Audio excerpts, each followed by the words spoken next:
Welcome to the Mama Needs a Moment podcast. We're your hosts, Chrissy and Cindy, co-founders of Her Health Collective. We are two moms obsessed with revolutionizing the way moms take care of themselves. Every other week, we dive into the topics that matter to moms most, answering your most pressing questions as we learn from top-notch experts, swap stories, tap into our creative sides, and advocate for the causes that moms truly care about, all while hanging with your mom friends. We're so glad you're here. Let's dive in. Today, we have the distinct pleasure of sitting down with Paula Kettula, a licensed clinical social worker who has been working with children and families for over 20 years. Paula holds a master's degree in social work, a diploma in Montessori education, is a certified yoga teacher, and is trained in EMDR, Sandplay Therapy, play therapy, and transformational leadership. Paula is the creator and host of a massively successful online parenting summit called Becoming a Peaceful Parent. She has developed a unique approach to parenting based on a powerful transformational leadership framework, which she is using to empower parents to become conscious and confident, and inspiring parents so they can create authentic, connected, loving relationships with their children. This conversation is packed with so much wisdom and powerful insights. We hope you are able to take away just as much as we were. Let's dive in. Paula, we're so glad to have you here, and you're a wonderful support for Her Health Collective. We've had you visit us on several occasions, and we're just beyond thrilled to have you here on the podcast with us today. I am so excited to be here with you today and have this beautiful, wonderful, in-depth conversation. And that is my intention too, is to take things deeper, because I feel like a lot of the pressure on parenting, it comes from the society, it comes from social media, it comes from all these illusions of images of happy family and what happiness is. And, you know, there's this idea of happiness trap too. So we are like in this hamster wheel of trying to get to something that doesn't actually exist. So I want to interrupt that and, you know, go to the source level and take the conversation deeper from the surface level. So that's my intention as well today, so that it really resonates in the core of everybody who is listening today. Well, we're so excited to dive deep on various different questions. But first, we want to help our listeners get to know you a little bit more and who you are behind your profession. We know you're not a mom, but you are a parent coach and have a unique lens on motherhood through your work. So we'd love for you to fill in this blank. Motherhood is being and doing whatever it takes to love your children, to be there for them, to meet their developmental needs. I'm all about supporting parents in how can you meet the developmental needs of the children without getting triggered, stressed, and overwhelmed, right? Because that's the piece that comes in the way of the connection with the child. It's our own stuff. Whether you're a parent or like I'm a child therapist, you know, there's our own stuff that always comes in the way. So realizing that we can actually redesign who we are not fixed. We are not like, oh, that's just the way I am and that's it, end of story. No, we get to be and do whatever it takes to provide children whatever they need in the present moment. And right before we jumped on, I mentioned the creative expression of the present moment, which means we don't know what it is at any given moment. We don't know. And so you just get to trust yourselves that through your own connection and just that attachment and attunement with the child, deep listening and understanding, you'll be able to figure that out. Like my invitation is to let go of a lot. There's a lot of, and these are super helpful sometimes, you know, step 1, 2, 3, do this, and this, and do whatever. And those are the mechanics of parenting. Super, super important as well. But it doesn't begin there. It begins with who we are. So That's my answer to that. It's just doing and being whatever it takes. And that's the same for me too. Like I'm not a parent, I'm not a mom, but when I work with children, I constantly try to figure out like, okay, who do I get to be right now for this child to be able to fully express themselves and heal themselves? Oh my gosh. We could definitely tell that you work with kids and parents all the time, because we have never had an answer like that. It was amazing. That's wonderful. What is bringing your life sanity right now? Right now, what's bringing a couple different things. The way I start my day. So for a longest time, my day was like the alarm rings, I pop up and I just jump into the day without really thinking too much, without grounding myself. So for a couple years now, I changed that pattern. So in the morning, I take a full hour before I check the phone. I make my coffee, I go back to bed, I'm reading, I'm meditating, I'm journaling, I'm writing. I'm filling my cup because my days are really crazy. My days are really abundant with lots and lots of connection, lots of meetings. So in order for me to be able to be generous and to give, I get to give to myself first. So I've learned the value of creating that sacred space in the morning, and that's a non-negotiable, like nothing's gonna change that. Even if I have super busy long days like I did last week, where I was coaching in this training program and we started super early, but I get up earlier because that time is so precious. So that's really grounding for me. So it feels like every day is a new day. Every day is a restart. I never bring yesterday to today. Wow. Never bring yesterday to today. There's a couple things in there. One, I really wanted to ask you what your mornings were like, but we couldn't fit that in. But thanks for putting that in there. There it is. Yeah. Yeah. And the other part of it was, I can imagine being a mental health therapist, that it is imperative for you to have your own self-care regimen, because you give so much of your energy to others that you desperately need to refill that cup. So it's great to hear that you do that. And it's the same thing as parents. I mean, you guys are with the kids 24/7. Like, yeah, I get a break. Like there's a point in time when, okay, now Zoom is off, everything is off, and I get a break. But parents don't. You are with the child all the time. So I view energy as something that is flowing through me. So I'm connecting into the universal energy around me, and I'm just a conduit. I'm just like a antenna through which a lot of stuff flows. But I get to keep that channel clear, which is why the morning routine or whatever you have going on is really important. Even if it's like 10 minutes, I know as a parent, the days get super early and hectic, but even if it's 10 minutes and really training your body and mind to a point where one breath can feel like a vacation. That's what I do sometimes. Like I have back to back clients, and I get to be 100%. Like people get to have 100% of me all the time. That's my task. And I view the same thing for children as well. The reason why you get to take care of yourself is because you get to be your 100% authentic, radiant, loving, kind, compassionate, understanding self. And this is possible. This is possible when you put yourself first, when you fill your cup from this place and tap into that universal energy. So through the transformational work that I'm doing, and this is really important to hear, I want this to land, energy is a choice. Energy is a choice.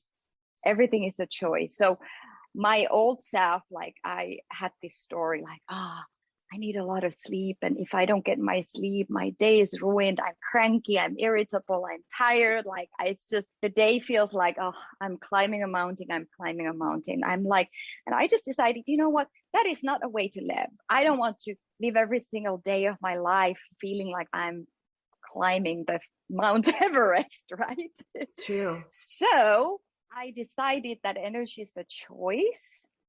And what that means is that even if my body is experiencing fatigue, so there's a difference. I am tired. When we say I am tired, Now you are fully identifying your entire being tired.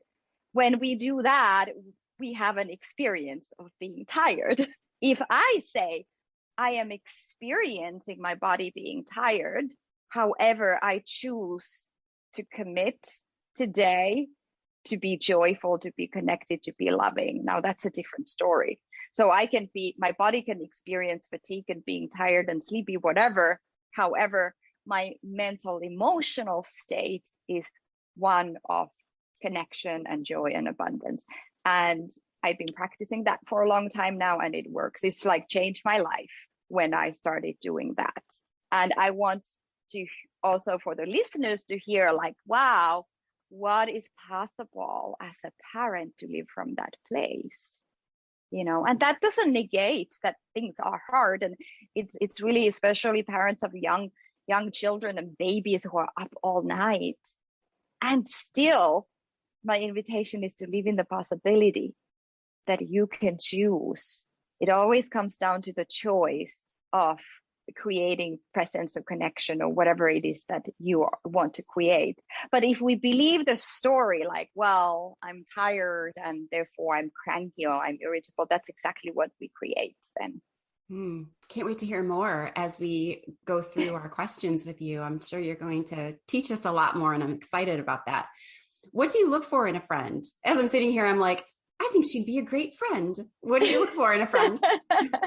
What I look for in a friend is in-depth conversations and connection, like a level of vulnerability and trust and safety, like that. It's like a special safe place. Good friends are a special safe place to really share about what's going on and what we are experiencing in this life. And that's really, really valuable to have that. And also that's one of and we know this also from research, is that's one of the factors, one of the main factors that creates resiliency against stress is having friends and having connections, to really for parents too. And that's one way.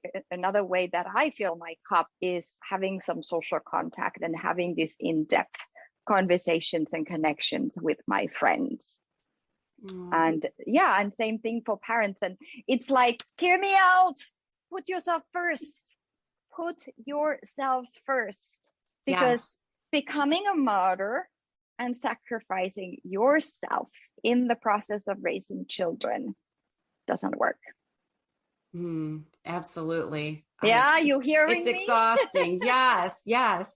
You grew up in Finland, and now you live in San Diego, California. Yeah. I can bet that you have traveled quite a bit. What has been the best vacation you've ever taken? Oh my gosh, there are so many. I can't really say this is the best one. But yeah, I have traveled a lot, especially before COVID. So my routine would be to travel to Europe twice a year. We have lived in Italy, and just recently this year we lived in Mexico. Yeah, so traveling is part of what fills my cup as well. And I can't wait to travel again, and love traveling to Italy and Austria and Germany. My ex-husband is from Austria, so got to know that country very well and fell in love with it. So every time I travel to Europe, I try to definitely visit Vienna. Well, you're beautiful. In great company here. Chrissy and I both love to travel, although it hasn't been as frequent, of course, because of the pandemic, but also due to raising kids and all that other stuff. We've had to do a little bit more local traveling versus the international romping that we used to do. But anyway, is there one thing that you'd like to learn?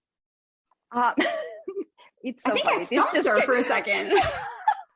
It's just so funny. I'm like, I love learning. I love learning. Like if I didn't stop myself, I would be going to school all the time and learning something. But this is so funny that you asked that. That's why I was laughing, because just yesterday I was like, I would love to learn to play an instrument.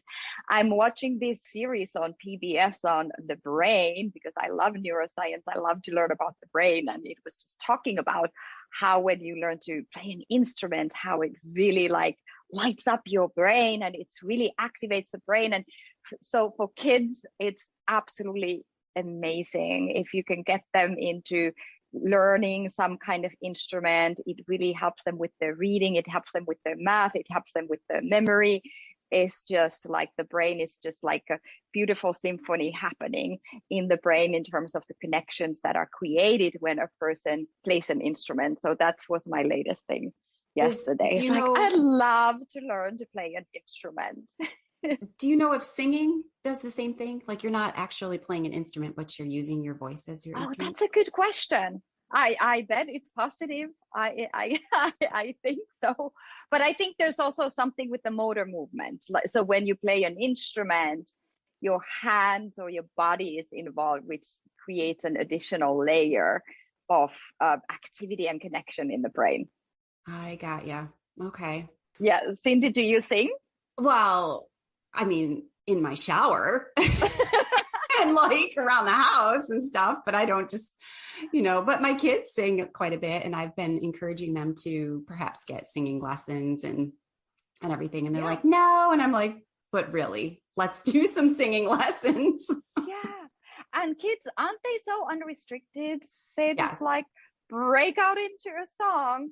And that's the only time when I sing was teaching a preschool class. So when I was doing my Montessori, so I'm a Montessori, I have AMI Montessori teaching diploma. And obviously singing is part of how we communicate with children, but that would be the only time I would sing, and they would be so cute. I would sound absolutely terrible because I have no shame in saying that I am a terrible singer. But the kids would be, Miss Paula, you have such a beautiful voice. And I'm like, That's fantastic. Yeah. So you mentioned that you're watching something on PBS right now. Can you fill us in on what you're reading and watching, if there's anything else that you're enjoying right now?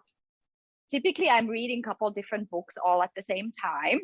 So one of the books that I'm reading right now is the Holographic Universe, which is talking about, it goes into quantum physics and all these kind of things, but it also talks about the interconnectedness of things and how through quantum physics, what they have discovered that what the entire universe is actually an interconnected web. Like there is no separation between me, you, Trinity, or anything else in this world. And it's just our experience of disconnection where we feel disconnection. So I was thinking about that this morning and really meditating on that, because it was such a beautiful way to realize that we actually can never be alone, because we are connected. So this image of being a river came to me. It's like a river that's flowing, and in the river there are all kinds of like different, could be little whirlpools and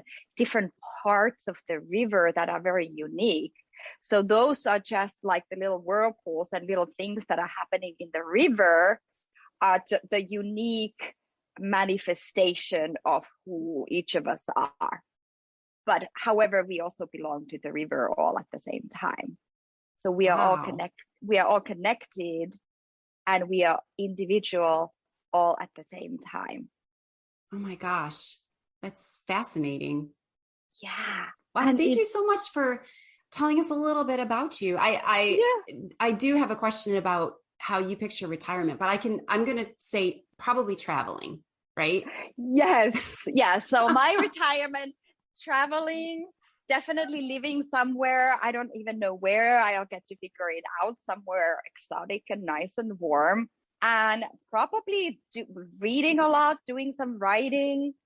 I can't imagine that I would stop doing what I'm doing. So I'll probably do that still to whatever extent that I can, and just doing a lot of yoga as well.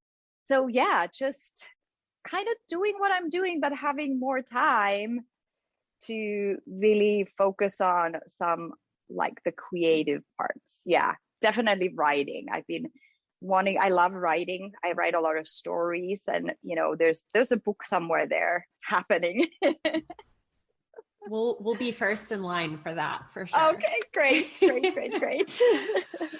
Well, speaking of what you're doing right now, you are a parent coach, and you have dedicated your entire life to working with kids and families and supporting parents in their parenting, yet you're not a mom yourself. Can you tell us a bit more about why this work is so important to you? Because I was a child myself. I was a child who experienced a sense of abandonment and rejection through parents divorcing, and eventually also my father died when I was 17 years old. And there was all these unresolved things from years of disconnection and broken promises.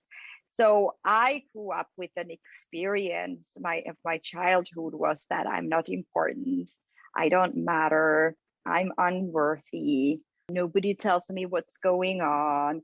And from that point, then growing up, I was always curious about, the human psyche, and and really making a commitment to every child in this world to be whatever, again, being and doing whatever it takes to get the kids' needs met. And it's really is like, it takes a village to raise children.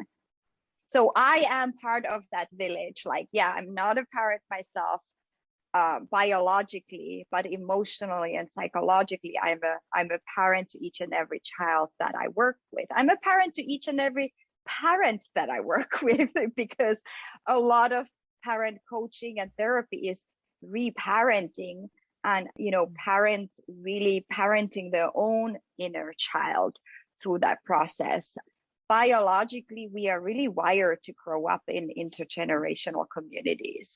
So back in the day, when there were families and communities and tribes living together, it was the ratio of adults to children was probably something like 4 to 6 caretakers per one child. And that's what it takes. That's how the biology of the child and the childhood hasn't changed, and the needs of the childhood hasn't changed. So there were different ages of people as well. There were maybe cousins and brothers and sisters, same age, and all the way to the elderly and grandparents. And so children grew up in that way. And back in the day, parents were not as stressed out because there was a community of support. So now the society has changed in a way that doesn't really meet the need for children or the parents anymore. So that's where I step in and provide whatever support and guidance that I can to be one of the caretakers for the kids. So that's how I see it. So kind of like two-way answer. One, my own experience as a child, like really desiring no child ever to feel that way, and contributing to the well-being and healing of children. Because we all have our wounds, we all have traumas. I'm a trauma therapist and I understand trauma very well. And then being part of that village to raise children. So that's my calling. Yeah, I have no doubt in my mind that you have helped many parents navigate a sense of loneliness and have been a huge part of so many villages. I have no doubt in my mind. Thank you. Yeah. We've spoken with you before about growing up in another country. I mentioned that earlier, that you grew up in Finland. And in our previous conversations, we've talked about how different it was compared to the experiences of children raised here in the United States. Yeah. Can you share a bit about your childhood and how that has influenced how you've approached your work over the years? Yeah. So one of the beautiful things that I got from my childhood is like independence and freedom, because Finland it's just such a safe country. Like I would be like, when I was 5 and 6 years old, like my mom didn't even know where I was. I would just go to the woods. We lived in the countryside. I would just go to the woods. So I would go to the fields to say hello to the cows or whatever. I was constantly talking with nature, the trees and the birds and the plants and whatever. So through that, I also learned to trust myself because I had those opportunities. So in Finland, and to this date, children are way more independent, and that is actually in alignment with child development, because kids really what developmentally what they need is more and more and more and more independence. So my independence was even manifested as when I started high school, I moved away from home. Not because things were bad or anything like that. I remember my best friend and I, we were like 12 or 13 years old. We went to a summer cabin together, just the two of us, because that was just a normal thing. Like, we knew how to take care of ourselves at age 12. So went to a summer cabin, and we came up with this idea. We want to go to this particular high school that was a really good high school. And it was like, 4-hour drive away from where we were living at the time. So when it came time to start high school, that's exactly what we did. We moved away from home, rented an apartment, got a job, went to school. So things like that. So sometimes when I talk to parents here in the United States about like how to allow your child to be more independent, sometimes I get these big eyes like looking at me, but it really is important. And you can see that even in Europe still, like if you have traveled in Europe, you will notice there are young children traveling to and from school using public transportation by themselves. So that's one of the biggest gifts that I have gotten from growing up in Finland, is that sense of independence. And it truly is a beautiful gift, because through that, children learn to trust themselves. It gives them confidence. It really allows them to, figure out the world on their own.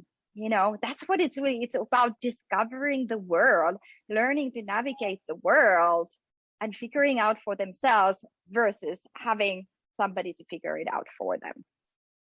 Oh, absolutely. As you were talking, I've noticed that in myself. I wouldn't necessarily call myself a helicopter parent, but I definitely recognize ways that I do more things for my kids than I had done for me when I was growing up, and just how to provide them with a better sense of independence. Yeah. Because they begin to rely on it. Yeah. On me doing things for them, my husband and I. Exactly. It's like robbing away, and I use a very strong word on purpose. It's like robbing away opportunities to have a sense of mastery. Like, kids get to struggle. Like, when I have like little children in my office, they have some small toy or something that they are trying to work it out or get things just so. I let them struggle. And the joy in their faces when they like finally figure out how to do that is just priceless. And so when we allow kids to be independent and we let them struggle and we let them figure things out on their own, they have a sense of mastery, self-confidence, sense of agency. They really learn to, trust and rely on themselves. They feel really good about themselves. Now, the biggest problem with that is the busyness and the rushing of the children. So that is usually what comes in the way, is kids are rushed. So now parents are tying their shoelaces, they are dressing them up, they are fixing the food. There's all kinds of, and also the companies have provided a lot of like things for children that actually don't support their development. Like all these things, like a little yogurt in a pouch, like super easy, convenient. I get it, but developmentally doesn't teach a child anything, versus put the yogurt in a bowl, get a spoon, and now you are learning to eat it this way that you're supposed to. So, but all that takes time. And so in our busy society, I think we are really forgetting the child who lives in a completely different time experience. And so all that takes more time and patience, really. Patience is a big piece of that, for sure. Yeah.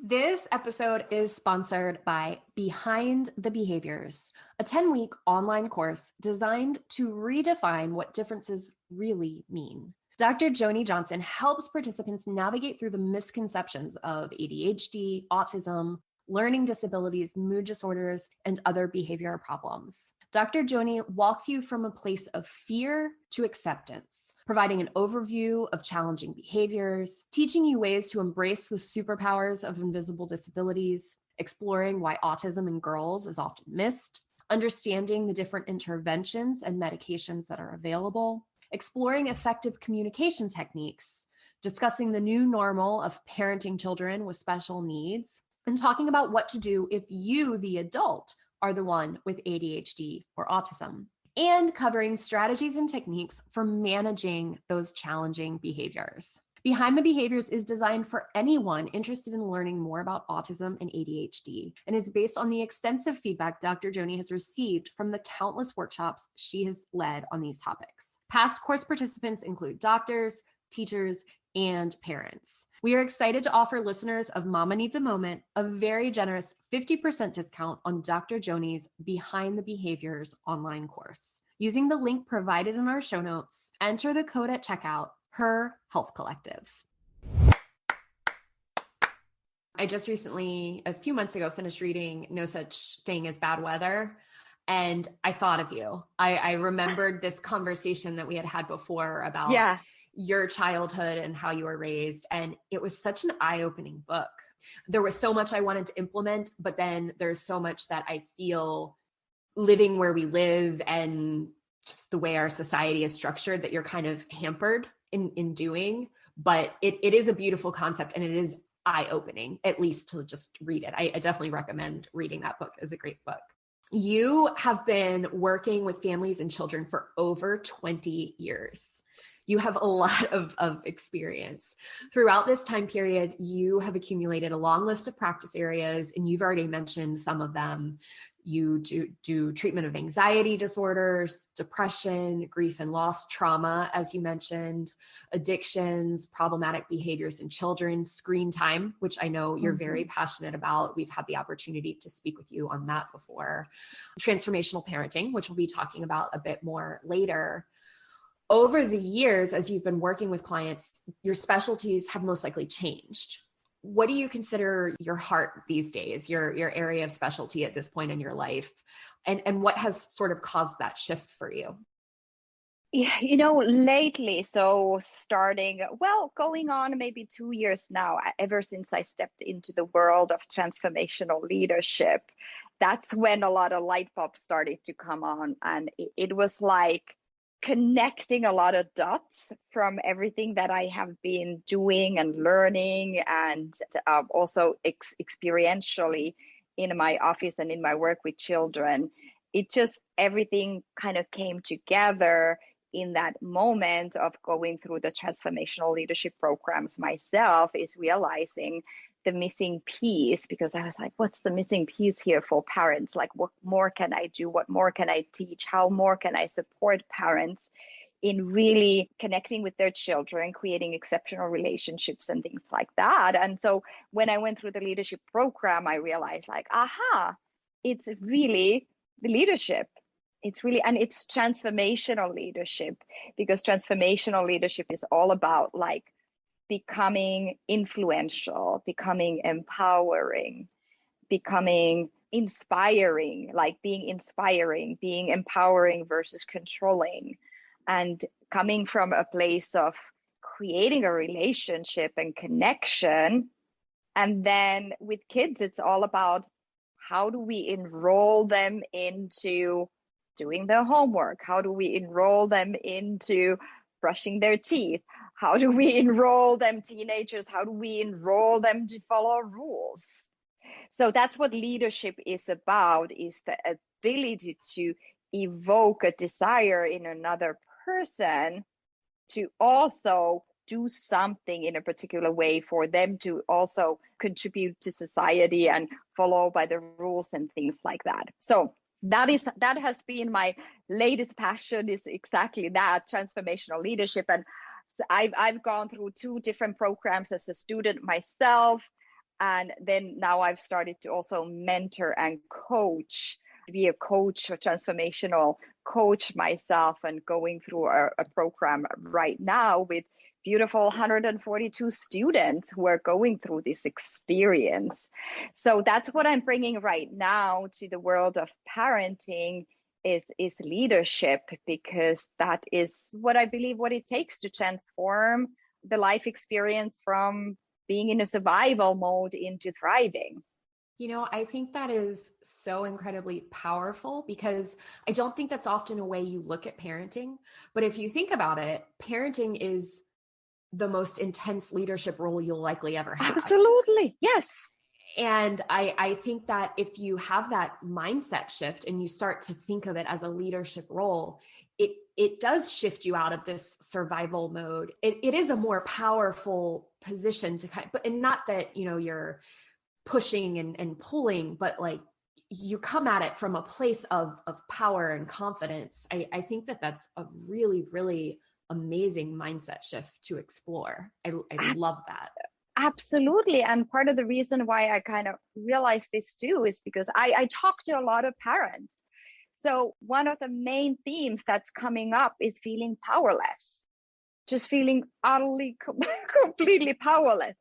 Kids are controlling, they are running the show, they are not listening, they are this, they are that, and there's this sense of powerlessness. So one of the things then that leadership, like really learning and embodying some of these leadership distinctions and principles is, like you said, Chrissy, is the ability to step into your own power. And power, I always teach the distinction between power and force. So a lot of parenting comes from a place of force. When we are coming from a place of force, and imagine what happens. So this is a law of physics. When I put force onto something, the physics say it creates the opposite amount of counter force. That's it. If I push the wall behind me, the stronger I push, the stronger I experience that the wall is pushing me back. And this is what parents are doing with their kids. They're pushing, and resisting, getting into power struggles, all these things, because they are coming from a place of force. So force has to do with control, having an agenda. Things have to be my way, only my way. It's about being right. This is how it's supposed to look like. This is what you need to do. And all this kind of creates this struggle between parents and children. And it's exhausting. It is utterly, utterly exhausting, right? And it creates a lose-lose situation, because no parent ever feels good at the end of the day when you lay your head down to the pillow. And the kids feel like, I'm not important. Nobody listens to me. They feel powerless. Everybody feels powerless when we come from that place. Now, then power, what true power is kind of like gravity. It does not take any effort for gravity to be gravity, right? It just is. It does not take any effort for the ocean to be an ocean. It does not take any effort for a hurricane to be a hurricane. It just is. So that's what true power is. So true power comes from a deeper way of being and meaning. So let's take love, the most powerful force in this universe. So when we choose to create love, this is completely effortless, as long as the love is unconditional and we don't expect anything in back. So that you choose to show up as loving to your children, to your partners, to your friends, in life in general. Loving unconditionally takes zero effort. That's not forceful, yet it's the most powerful thing. Love it. Yeah, and so that is the way to step into your power, actually, is through your ways of being. Oftentimes also for parents, it's vulnerability, it's authenticity. It's the ability to say, I don't know. I have no idea. I have no idea what I should do right now. What do you think? One of the most powerful questions, like sometimes when I do play therapy with kids or something's going on, I ask them, like even a little 4-year-old can answer this, like, okay, what would you do if you were mommy or daddy? And they have the answers. I'd give them more treats. That's probably what they mean. I'd give them more treats. They might say that, yeah. Right. But like if there's a problem, and then you can be playful with that and you can take it like, yeah, take it to like outrageous level. But if there's a problem, usually they come up with some kind of solution. And usually the solution is something that we adults don't even think about. Sure. We've done this before with our kids where we've looked at them and we've said, what do you think your consequence should be? And sometimes they'll give a tougher consequence than we would have given. Yeah. Oh, we should lose TV for a day and a half. And we'd be like, okay, then. Right. Yeah. Yeah. Right.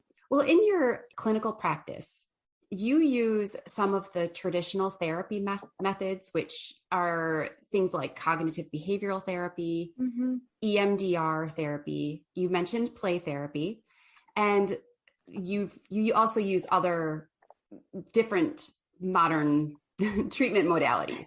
Yeah, a lot of like somatic experiencing. I am not certified in that, but somatic experiencing just means like connecting with your body. Also yoga. So sometimes whenever it fits, then we can use yoga, for example, to create an experience of, especially with people who have trauma. So we can do yoga and certain movements to create an experience of being centered or grounded or being powerful or having a choice. Because when people have experienced a lot of trauma, a lot of the times it's powerlessness and not being in control.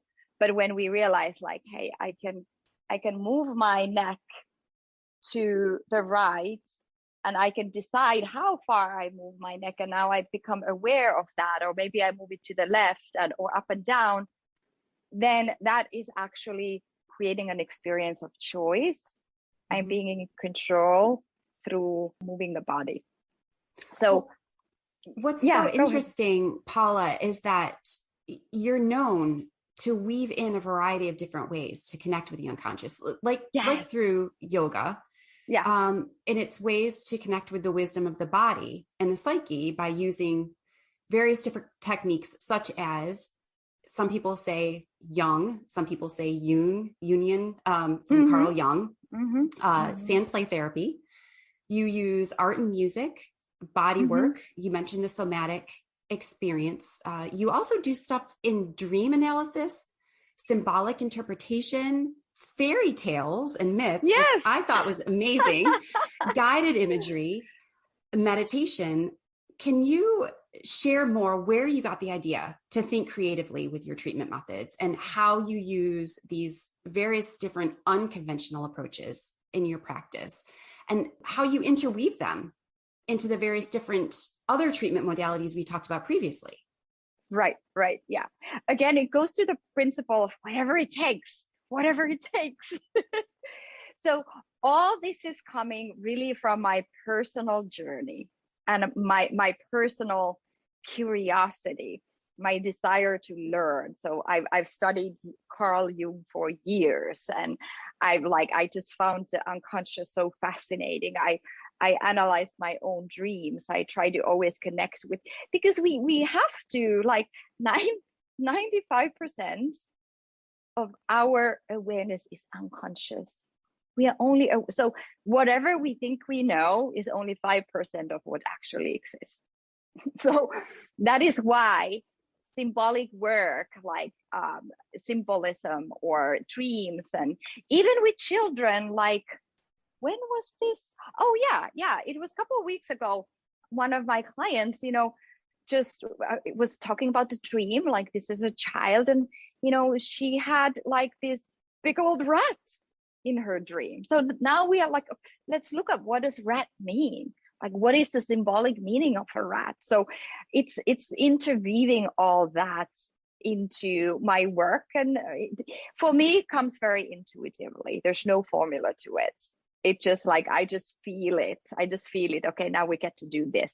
Now we get to go here with this, and it comes from a lot of experience as well as my education as well. But I think it's important as a therapist to have a repertoire. It's like a toolbox. Like, imagine if you have a huge toolbox, you only have 2 tools there. You have cognitive behavioral therapy and you have something else there. That's not really going to meet every person's needs. So me as a therapist and a transformational parent coach, I want to have a toolbox that's full of different things that we can try, and we can pull one thing, we can take the wrench and sort of try, is this working? No, it's not. Let's take something else. Is this working? Okay, this is working. So that's where that comes from. And it's really beautiful to be able to be a private practitioner, because for me, all this is about self-expression. I hated working at the hospital. I worked 4 years as a social worker in a psychiatric hospital. And for me, it was really difficult because, you got to follow the guidelines. You got to follow the treatment methods there. You got to do things their way, which was a lot of the times contrary to what I would have done. So as soon as I got my licensing hours, I was out of there and started my private practice. No, I definitely get that. Being in any kind of bureaucratic institution can definitely hamper what you're able to do. I'm going to read a little blurb for you from your website. And Okay. I'm so excited to ask you this question and to dive into this with you just a little bit. So let's do it. Okay. The bio on your website states, negative or traumatic experiences in our childhood ends up shaping the view of who we are. Our parents or others around us may send us negative messages that we unconsciously take in and start to believe. A negative storyline begins to develop about ourselves as we may grow up thinking that I'm not good enough or I'm unlovable. Feelings of worthlessness and shame develop as a result of hurtful or abusive behavior of others, often from the ones we love. That may send us ever deeper into self-hatred, anxiety, anger, or depression. Often, that hurtful behavior from a parent or loved one, I believe, is unintentional. I don't necessarily think it's always an intentional thing. Correct. As parents, how do we ensure that we are not imparting this on our own children, this same story? That's an absolutely fantastic question. I love it. And the answer is awareness. You get to do your own work, because so basically we are talking about a paradigm or pattern that develops when we grow up under certain conditions. Like I said in that thing, we grow up believing, like I grew up believing, I'm unimportant, nobody cares about me, I'm unworthy, I'm unlovable. So what ended up happening is I recreated that scenario in my life over and over again, in relationships, and just constantly responding to situations from that place. I still do to this date. However, now I know to shift, because I know that story is just a story that has been told to me by others, by my parents and other caretakers, that, like you said, Chrissy, they didn't know any better. Like I know, like with my father, for example, he had no idea how to express his emotions. He had no idea how to deal with 2 kids and divorce and all these things. He was not vulnerable. He had no idea what intimacy meant. And I know that both of my parents, in their hearts of hearts, they loved me. But as a child, I don't know that. As a child, I'm not going to go as an 8-year-old like, oh, my parents are just a little stressed out right now and they are taking this stuff on me. It's not really about me. Like no child is ever going to like have that level of awareness and insight. So the main thing that you can do to not pass this on to the children is to heal your own traumas, heal your own wounds, really going there, really looking at your own upbringing, your own relationship with your mom, with your dad, and feel the feeling. So in trauma work, we always talk about walking through the wound, or like feeling is healing. We cannot escape our emotions ever. Doesn't matter how much we try to repress them, they don't go away. Sometimes parents think like, well, I'm nothing like my parents. I'm just going to do the exact opposite thing that my parents did and I'm good to go. And that doesn't work either, because now you're totally rigid. Now people are totally rigid and inflexible. You are still not standing in neutrality. It's this place of neutrality. where you can respond to a child, you could step this way or that way. So even being like completely opposite and making this vow that I'm just going to be completely opposite, you are already given your power away in that. And we also give it away on the other end where we are unaware and we just keep, this is where intergenerational patterns come in, because we know from research the way we were parented is the way we're going to parent children, except when we become aware of our own actions. So that's why in my program and in my work, the work is not about the child, the work is about the parent, so that they can unleash themselves from these patterns of their own traumas, patterns of their own hurts, and really become aware of how that is being played out in a relationship with your child. So that when you are feeling powerless, let's say your kid is not listening and you're feeling powerless, that your powerlessness is coming from your childhood because your parent didn't listen to you. So now you're just replaying that in the present moment. And when you're powerless with your child, there's nothing you can do from that place. You can't create an alternative possibility or solution. So the healing in that is realizing like, aha, I'm just reliving my own pattern here. I'm actually not powerless. My kiddo is literally 5 or 4 or whatever it is. And that then stepping into your power. It's interesting. I was talking to a friend. She does not have any children yet, but I think she uses me as like an experiment and asks all the questions. So yeah, like, how is it like? Yeah, pretty much. So she was asking me a bunch of questions and I don't remember what the question was, but basically I was like, well, I think parenting is really a lot of reparenting yourself. That is what it is. Like you have to reparent yourself in order to be a quote unquote good parent. And what I'm hearing you say, and what I am realizing in my own journey, is that it's going to get a lot worse before it gets better. Like you have to walk through the muck, and it's not always pretty and it doesn't always feel good, but awareness is your answer. Then correct. That's the only way to get there. Yeah. And here's the most important thing. If you don't remember anything else from this podcast, remember this. It's never about the thing. It's never about the thing. So we always we get into arguments about this or that. It's never about that. So always so the solution is to dig deep. And anytime you blame your child, you are in a mindset of they need to do this differently, fix them, and I know this because that's why kids come to therapy. It's parents bring them, there's something wrong with my kid, there's this and there's that. This blaming and projecting onto the child is actually, you're shooting yourself in the foot, because now it doesn't allow yourself to do that internal reflective work.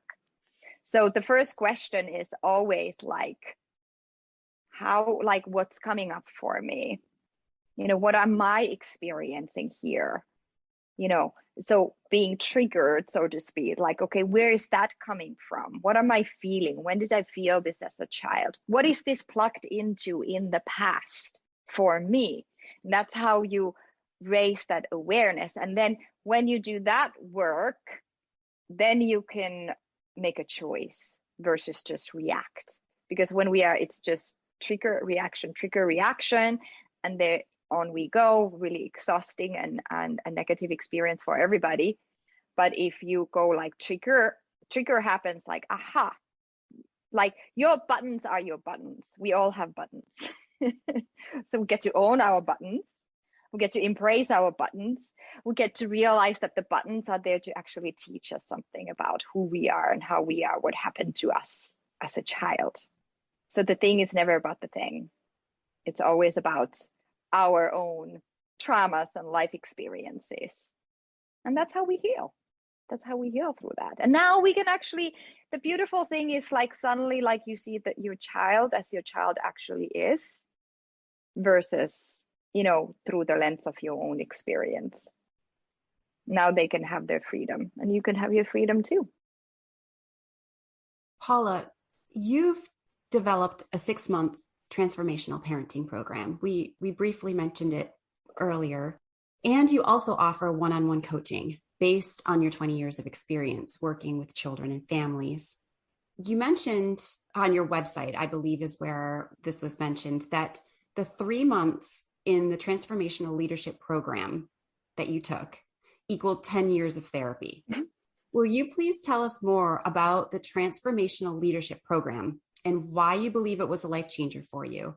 But we'd also like you to talk a little bit about how you used this program to create your own parenting program and what that creative process was like to develop a parenting program of your own. Yeah. Awesome. I love it. Yeah. So the first time I stepped into my first leadership program, I went there thinking like, oh, I know it all. I don't know. What is this program going to give me? Like, I'm a therapist. I blah, blah, blah. I'm this totally self-righteous and looking around like, okay, who are these people? Blah, blah, blah. And I had no idea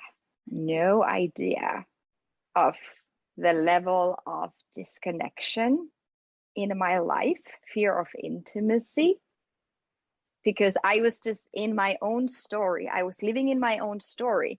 And the beautiful thing about this program, and it's put together by Hardcore Leadership, and it's an experiential program where a group of people go through a journey of experiences together, where this group of people becomes your mirror. So we go through different exercises and things like that. And as I'm going through those things, I realized that I was very disconnected because I'm constantly working. Like my friends literally like had to schedule like, oh, let me look at my schedule and maybe 2 weeks in, I could maybe have a dinner with you. I mean, that was really messed up to me. And I never saw myself like that. But when I started to get feedback, because the program and everybody in the program are a mirror for me, this is what I was hearing and learning about myself, how there was a level of authenticity that I hadn't reached yet, holding back, not revealing myself vulnerably, how I was a taker, because I was always being a taker means like I'm not showing up as my fully authentic self. I'm holding back. So anytime I don't write an email to my community, anytime I'm feeling anxious or nervous about like, oh, am I going to say the right thing, or what should I, going on Facebook Live or something like that, I'm a taker. I'm taking away from people. So this really opened up my eyes to a level of almost like having this very cocooned life that was very structured. It was just built around this story that I had around about myself, and how there was still a lot of healing to be done, even though I had done a lot of healing, but the healing happens in layers. There was still a lot of healing to be done from my childhood, from my relationships with my parents. And now that I'm going through it again, and I've done a couple of other programs, there's always something new that comes up. So it's this idea like we don't know what we don't know. That's why over and over I keep jumping in to these leadership containers. And now I'm like stretch myself to a place that I never imagined that I'd be here. It's kind of like a balloon, like when you blow the balloon for the first time, and then when you release it, it's actually bigger than it was. And then you blow it again, it's bigger than it was. So that's what's happening in my life, where my plate is, my schedule is fuller than it's ever been. And I have time for myself. I'm more connected to my friends and my family than I've ever been. And I'm actually living a life through that intimacy and connection, because life is now. That's what I also realized. Life is now. We don't know when our time comes. So we get to use every single opportunity to be open-hearted. So that's what I learned also in the program, is just how to be committed. And it's not perfect all the time. And there's breakdowns that happen. Just recently, I had a breakdown where again, the same old pattern, feeling like my friends had a dinner and I wasn't invited and nobody told me and I'm important and like full on breakdown. But instead of wallowing it for days and days and days, sometimes weeks, years in my marriage, I did that years in my marriage, feeling like I was a huge victim. I'm so hurt, blah, blah, blah. Now I'm because of leadership is about shifting. So then I call everybody and I step into my responsibility, realizing I have sourced this breakdown for myself because of my own story, that I don't matter, I'm not important. And then I discover like none of it was about me anyways. None of this stuff that happens usually that we think is about ourselves. Never it's not is, about, right? It's never about ourselves. Yeah. So it's really the key to that leadership is responsibility. We are responsible. So level 4 responsibility is being responsible for your past, present, and future all the time. Anything, like we call it in leadership, we use the term source. We are a source. I sourced a parking ticket yesterday. So again, we know that the victim perspective for getting a parking ticket would be like, geez, I got this ticket and look at it was a fire hydrant that was hiding in the bushes. So I'm like, that's not fair. The fire hydrant was hiding in the bushes. I didn't even see it. They shouldn't have given me a ticket. And now I'm being a victim to the circumstances because I'm blaming the fire hydrant being in the bushes. In leadership, the way it looks like to step into responsibility, even with the stuff like a ticket, is, I am responsible for the ticket because I did not pay attention to details. I was unaware. I'm rushing. I didn't give myself enough time. I was going to a yoga class. I didn't give myself enough time to be aware of my environment, to really know what's going on, to be present and connected. It's my responsibility. And now I'm in my power, actually. Yeah. And I love the taking ownership of your story too. Yeah. It's so powerful. Yeah, exactly. And then I got to look at like, okay, the parking ticket is a gift because like, okay, wow, where else in my life am I not paying attention? Because the way we do anything is the way we do everything. So then I get to look at that. Where else am I not paying attention in my life? That's powerful right there. Yeah. That's very powerful. Right. Yeah. Thank you so much, Paula. That is absolutely wonderful. I guess as we wrap up our incredible time with you, do you have one sentence that you would tell every mom or would want every mom to hear if you could? Yes. You are love. You are love. You are abundance. You are generosity. And when you tap into that, realizing that you already are these things, you can stop trying. You can stop beating yourself up if you don't get it right every time. And that's okay. This is beautiful for children. You don't have to be a perfect mom. You don't. Absolutely. And it is through this imperfection. It's this imperfection that creates the beauty of life and relationship. It's through a breakdown that you have with your child that you can get to a bigger breakthrough. So be kind and compassionate and forgiving towards yourself. You are such a light and beautiful energy, and we just love when we get to share time with you. Thank you so much. Thank you, This was Paula. so much fun. Thank you so much for inviting me. Wow. I loved listening to Paula share about transformational parenting. I am so inspired and I cannot wait to implement some of the things I learned today. Here are our top 3 takeaways from our conversation with Paula. 1, so much of parenting is re-parenting ourselves. It's almost always our own stuff that comes into play.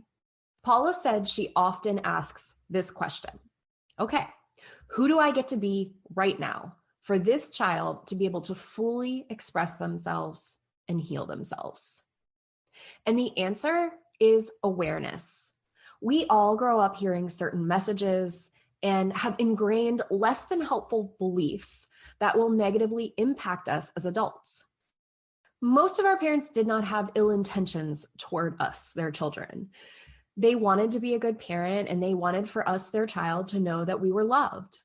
But none of us are perfect, and parenting is hard. Our parents all had their own baggage they were working through.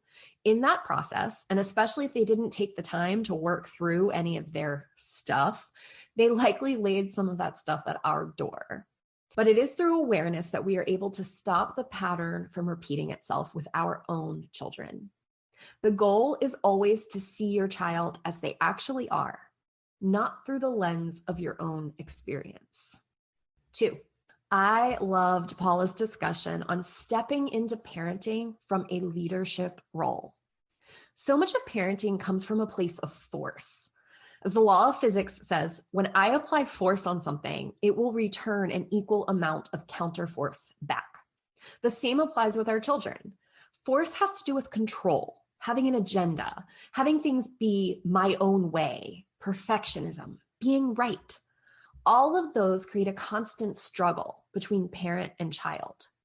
This is exhausting. It's a lose-lose situation, and it causes everyone to feel powerless. Power, according to Paula, comes from a deeper way of being and meaning.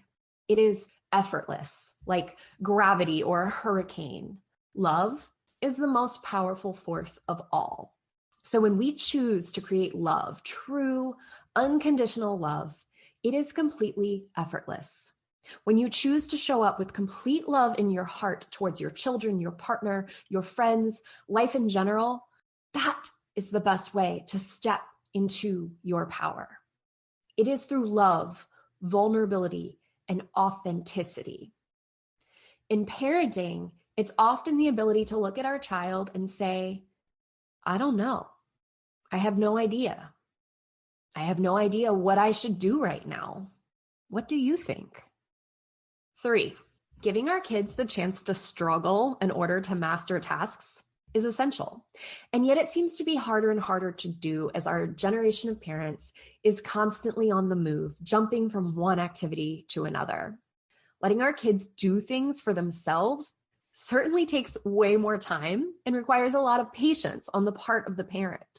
But not giving our children these opportunities to grow their independence is robbing them of vital skills. It's robbing them of the opportunity to develop a sense of mastery. When we allow kids to be independent and let them struggle, let them figure things out on their own, they develop a sense of mastery, self-confidence, self-agency. They really learn to trust and rely on themselves. They feel good about themselves. The joy in their faces when they finally figure out how to do a task all on their own is priceless. The biggest challenge is the constant busyness and rushing. We always have somewhere to be and have to get there now. So now parents are tying their kids' shoelaces, dressing them, fixing the food because they have to rush out the door and there's no time to wait. Yet, if we remember our children are living and operating in a completely different time experience, and they are not rushing anywhere, as often as we can and our schedule allows, if we can slow down and let them take the reins, let them take their time. Trust me, I know it requires immense patience on the part of the parent, but it does give that child the chance to struggle, learn, and master those vital new skills. Thanks for listening. Until next time, take care. Hi, friend. We've enjoyed hanging out with you. Follow us so you're the first to know when we drop a new episode. If you enjoyed your time with us, let us know by leaving a review. We always love hearing from you. Until next time, stay true to you.